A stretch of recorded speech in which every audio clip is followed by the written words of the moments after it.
Nous sommes au cœur du secrétariat du centre d'examen du brevet d'études du premier cycle. On chuchote, on met de l'ordre dans la salle, on anonyme les copies. Un lieu sous haute surveillance et que beaucoup ignorent. Pourtant, c'est dans ce lieu que le destin des candidats peut ou non basculer.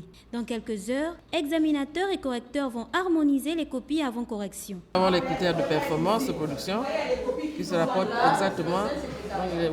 Donc les documents correctement présentés, c'est par exemple nature et document. On demande à l'élève la nature et le document. Et ensuite, on essaie un peu de voir la mention. Si c'est là, 2, on entoure, vous voyez.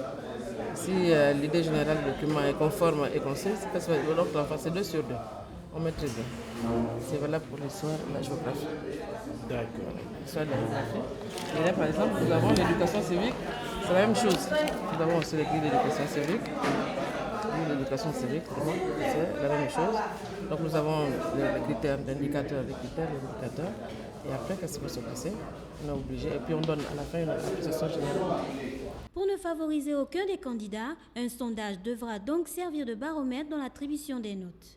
Nous, les harmonisateurs, nous allons faire d'abord un sondage. Vous voyez, un sondage des copies. Par exemple, on peut tirer une copie au pif.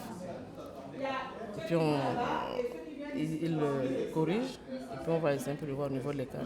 Pour ces examinateurs, aucune erreur ne sera permise car il faudra redonner du crédit à l'éducation déjà ternie au Gabon.